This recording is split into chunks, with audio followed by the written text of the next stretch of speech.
دہائیوں سے خلیجی ممالک نے دنیا کے سامنے اپنی شبیہ بے امن پڑوس میں امن کے جزیرے کے طور پر پیش کی تھی۔ اس امن کی بنیاد ایک غیر تحریری معاہدے پر قائم تھی۔ امریکہ ان ممالک کو سیکورٹی کی ضمانت دے گا اور بدلے میں یہ ممالک امریکی فوج کو اپنے ہوائی اڈے قائم کرنے کی اجازت دیں گے۔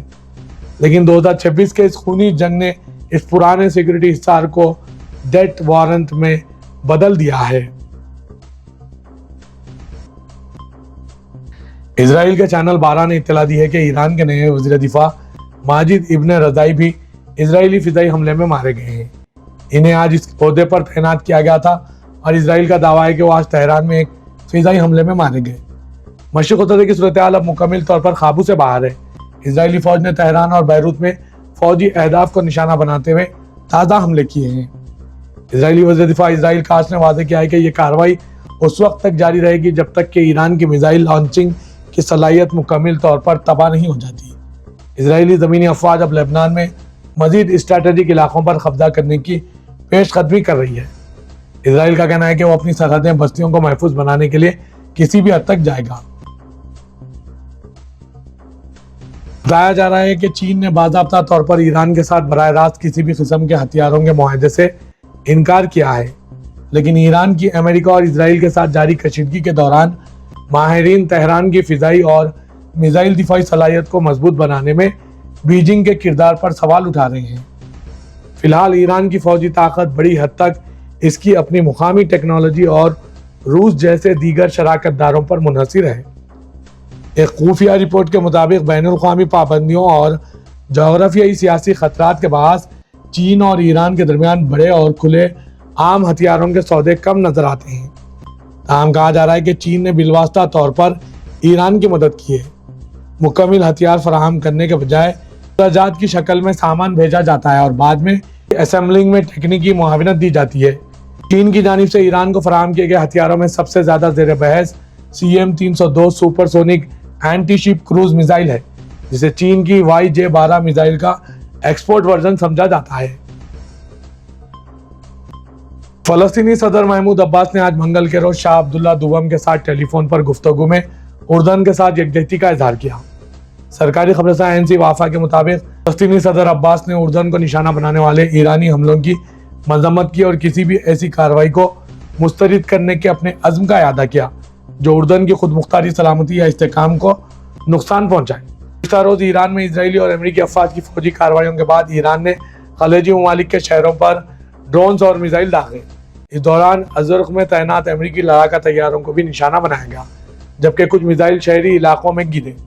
فلسطینی صدر محمود عباس نے مذاکرات کی اہمیت پر زور دیا اور عرب ممالک کی سلامتی کے تحفظ اور بین الاقوامی قوانین کی خلاف ورزی کرنے والے حملوں کے خلاف عرب کوششوں کی حمایت کا اظہار کیا۔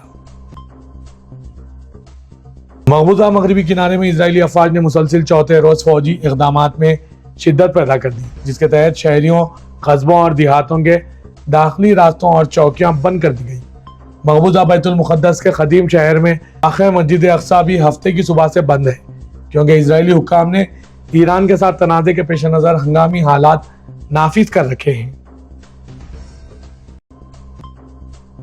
اقوام متحدہ نے آج منگل کو بتایا کہ مشرق سطح میں دشمنی بڑھنے کے باعث لبنان میں 30,000 سے زیادہ افراد اپنے گھر بار چھوڑنے پر مجبور ہو چکے ہیں۔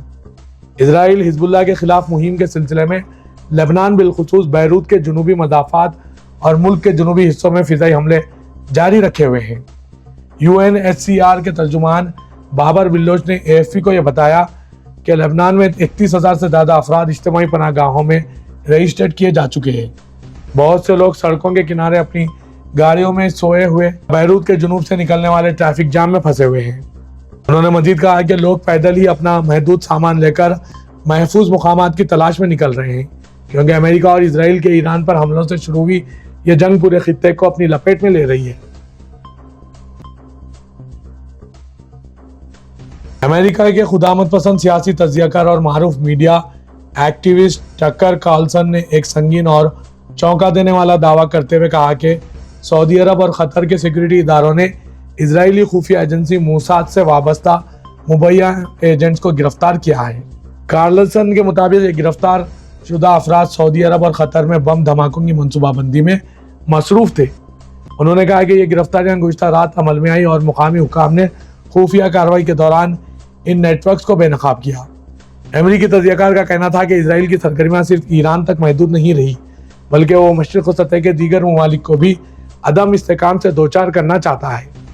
ان کے مطابق اسرائیل مبینہ طور پر قطر، متحدہ عرب امارات، سعودی عرب، بحرین، عمان اور کویت کو نقصان پہنچانے کی کوششوں میں مصروف ہے۔ ایرانی وزیر خارجہ عباس عراقچی نے امریکی حملے میں شہید ہوئے 160 طالبات کی خبروں کی تصویر شیئر کی۔ Social media platform X پر امریکی حملے میں شہید ہوئے اسکول کی 160 طالبات کی تصویر شیئر کرتے ہوئے ایران کے وزیر خارجہ عباس عراقچی نے لکھا، یہ وہ ریسکیو ہے جو اس کا ٹرمپ نے ایرانی عوام سے وعدہ کیا تھا۔ عباس عراقچی نے لکھا کہ غازہ سے میباب تک معصوم جانوں کی سفاکی سے قتل کیا گیا۔ شہید 160 کمسن طالبات کو میناب میں واقع قبرستان میں سپرد خاک کر دیا گیا۔ امریکی فوج کے سینٹرل کمانڈ نے کہا ہے کہ ایران کے خلاف امریکی اسرائیلی مشترکہ حملوں کے دوران جنگ میں ہلاک ہونے والے 2 مزید سروس ممبران کی لاشیں بازیاب کر لی گئی۔ سینٹ کوم نے آج ایکس پر پوسٹ کیے گئے ایک بیان میں کہا ہے کہ 2 مارچ کو شام 4 بجے تک جنگ میں 6 امریکی فوجی ہلاک ہو چکے ہیں اور امریکی افواج نے حال ہی میں ریجن میں ایران کے ابتدائی حملوں کے دوران نشانہ بننے والی ایک تنصیب سے 2 نامعلوم سروس اہلکار کی باقیات بازیاب کی۔ آج سینٹ کوم نے اعلان کیا کہ 4 امریکی اہلکار ہلاک ہو گئے ہیں، جبکہ ایران کے ابتدائی حملوں میں شدید زخمی ایک اہلکار چل بسا۔ روس کی بااختیار سلامتی کونسل کے نائب چیئرمین نے کہا ہے کہ اگر امریکی صدر ڈونلڈ ٹرمپ سیاسی نظام بدلنے کے جنونی راستے کو جاری رکھتے ہیں تو تیسری عالمی جنگ پھوٹ پڑے گی۔ روسی سرکاری خبررساں NC تاس کے ساتھ ایک انٹرویو میں میڈویڈیف نے واشنگٹن کے اقدامات کو امریکہ اور اس کے اتحادیوں کی طرف سے عالمی بالادستی برقرار رکھنے کی جنگ قرار دیا۔ انہوں نے خبردار کیا کہ اگر ٹرمپ اپنے اس پاگل پن سے بھرپور جرم کے ساتھ سیاسی نظام بدلنے کے راستے کو جاری رکھتے ہیں تو بلا شبہ جنگ شروع ہو جائے گی۔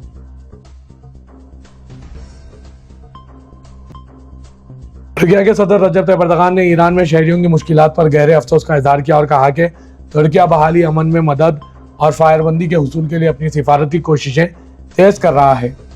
اردوغان نے آج دارالحکومت انقرہ میں ایک تقریب سے خطاب میں کہا ہے کہ ہم ایرانی عوام کے درد میں شریک ہیں اور ہمیں ان کے مصائب پر گہرا صدمہ پہنچ رہا ہے۔ اس جنگ کا خامیازہ معصوم بچے اور شہری بھگت رہے ہیں۔